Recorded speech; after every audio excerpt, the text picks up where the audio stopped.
Hari ini, kita akan menelusuri sebuah kisah yang sangat singkat dalam teks, tetapi sangat panjang dalam makna. Kisah ini tidak berbicara tentang keajaiban besar, tidak tentang mukjizat, tidak tentang dunia lain. Kisah ini berbicara tentang amarah manusia, tentang kebencian, dan tentang hukum batin yang bekerja tanpa suara. Pernahkah kita marah, lalu merasa seolah amarah itu membakar dada kita sendiri? Pernahkah kita menyimpan dendam, dan tanpa sadar, hidup kita sendiri menjadi berat? Kisah ini akan mengajak kita melihat satu kebenaran sederhana, bahwa kebencian yang dilemparkan tidak pernah benar-benar meninggalkan kita. Ia hanya menunggu untuk kembali. Mari kita berjalan pelan, menyusuri jejak terang dari kisah ini. Pada satu ketika, Sang Buddha menetap di Rajagaha, di hutan bambu, Taman Swakatupai, tempat yang sunyi, teduh, dan tenang. Namun dari kejauhan, ada hati yang sedang bergolak. Seorang Brahmana bernama Bilanggika Bharadwaja mendengar kabar bahwa seseorang Brahmana dari sukunya telah meninggalkan kehidupan rumah tangga dan memilih jalan tanpa rumah di bawah petapa Gotama.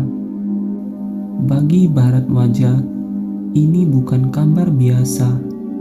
Ini adalah penghinaan. Ini adalah luka pada harga diri. Bagi Bharadwaja, ini bukan kabar biasa. Ini adalah penghinaan. Ini adalah luka pada harga diri. Ini adalah pelanggaran terhadap identitas dan tradisi. Dan disitulah amarah mulai tumbuh. Ia datang bukan hanya untuk bertanya, bukan untuk belajar, tetapi dengan hati yang penuh kebencian. Ia berdiri di hadapan Sang Buddha, diam, namun pikirannya berteriak. Betapa sering kita seperti ini. Tubuh kita diam, tetapi batin kita penuh dengan api. Menariknya, Bharadwaja tidak mengucapkan satu kata pun. Namun Sang Buddha tahu, karena kebencian tidak pernah benar-benar bisa tersembunyi.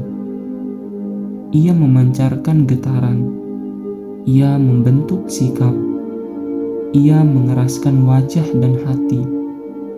Sang Buddha dengan kejernihan batinnya melihat apa yang terjadi di dalam pikiran Brahmana itu, dan beliau tidak membalas dengan kemarahan, tidak dengan perdebatan, tidak dengan penjelasan panjang.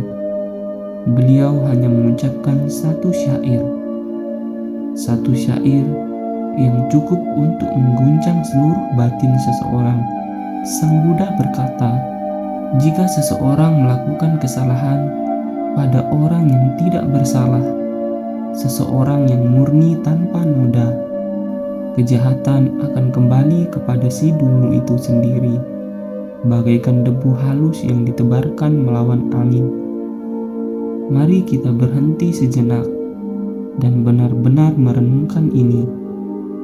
Bayangkan seseorang yang menabur debu halus ke arah angin kencang. Apa yang terjadi? Debu itu tidak mengenai orang lain. Ia berbalik dan menutupi wajah orang yang melemparkannya. Begitulah kebencian. Ketika kita membenci orang yang tidak bersalah, ketika kita memaki, menuduh, menyimpan dendam tanpa dasar yang benar, semua itu tidak melukai orang lain. Ia melukai kita sendiri. Kita yang menjadi gelisah, kita yang kehilangan kedamaian, kita yang tidak tidur dengan nyenyak. Sang Buddha tidak berkata, "Jangan marah." Beliau menunjukkan akibatnya. Karena ketika kita benar-benar melihat akibat, kemarahan itu runtuh dengan sendirinya. Sekarang, mari kita arahkan kisah ini ke diri kita sendiri. Berapa kali kita marah pada orang yang sebenarnya tidak berniat menyakiti kita?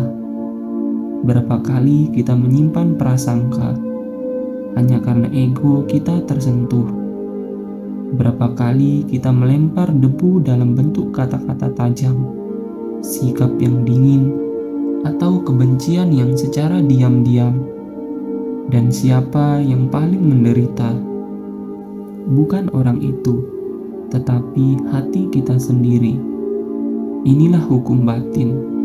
Tidak perlu hukuman dari luar, tidak perlu balasan langsung. Kebencian itu sendiri sudah cukup menjadi hukuman. Kisah ini mengajarkan kita satu hal penting. Tidak semua serangan perlu dibalas. Tidak semua kebencian perlu dijawab. Kadang cukup dengan tidak ikut terbakar. Karena ketika kita menjaga hati tetap bersih, segala kejahatan yang diarahkan kepada kita akan kembali ke sumbernya. Bukan karena kita ingin membalas, tetapi karena hukum batin bekerja dengan sendirinya. Mari kita belajar meletakkan debu itu. Mari kita berhenti melawan angin. Dan mari kita berjalan dengan hati yang lebih ringan. Semoga kisah ini menjadi jejak terang dalam perjalanan batin kita semua.